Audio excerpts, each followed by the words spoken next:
हे बघा मंडळी, घरी जाता जाता मला एक बटाट्याच्या झाडाला बळीमध्ये बटाटे दिसले. हो, असं काय उकरून बघत नाहीत आपण एवढं, पण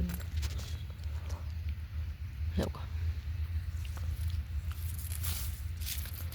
कशी चांगली लागते बटाटे. हो म्हणजे बटाट्याची खाली माळ असते.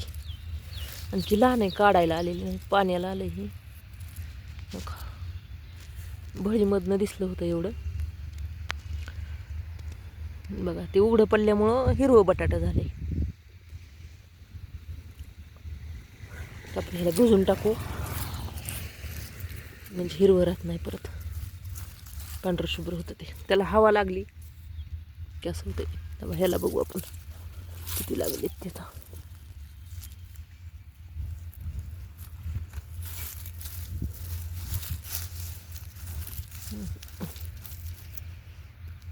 ह्याचं काही दिसाना वरनं, बरंच खोल आहे वाटतं ह्याचं.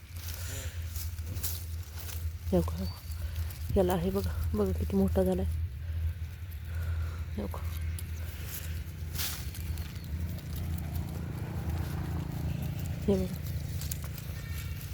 हे बघा कशी किंमत आहे, जमिनीच्या आतमध्ये येत आहे.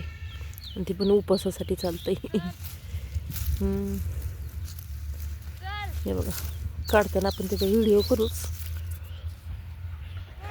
जर उघडं पडलं तर मग हे होतंय, हिरवं होतंय.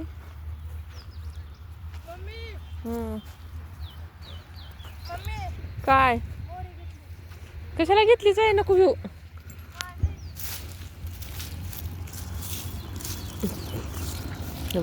हे बळी पडल्यामुळं उघडे व्हायला लागले बटाटे आणि हिरवे व्हायला लागले. जरा पाण्याची थोडी कमतरता असते ना. आता तिकडलं भिजवायचं तर इकडलं कोरडं पडतंय, इकडलं भिजवायचं तर तिकडलं कोरडं पडतंय. ही धूळ येते रस्त्याच्या कडीला, तेव्हा असं पांढरं दिसते. हे ती कशाला घेतलंच.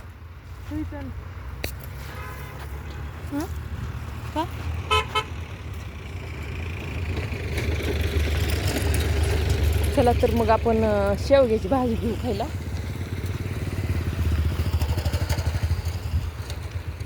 हे काही ते शेवग्याचं झाड आहे मस्त दिसतं का, त्याची भाजी घेऊ.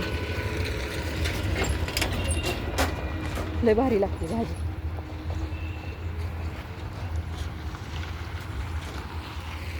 कसं मस्त आलाय. हो बघा, जी कवळं कवळं असते पानं, हे काही हे असले, ह्याची घ्यायची करायची. हो काही कवळी एक झाडच ठेवायचं, कवळी भाजी म्हणजे भाजी खाण्यासाठीच. शेंगाला वेगळं ठेवायचं, तर भाजीसाठी एक वेगळं ठेवायचं. खूप कॅल्शियम वगैरे खूप असतं ह्याच्यामध्ये, भरपूर विटॅमिन्स असतात. कॅन्सरसारखे आजारसुद्धा आहे ना बरे होतात. एवढी किमया आहे त्या शेवग्याच्या पानांची. हे बघा बघा कसलं भारी आहे. तर मी भाजी घ्यायला लागली आता, भाजी बनवून पण दाखवते तुम्हाला, एक व्हिडिओ टाकते.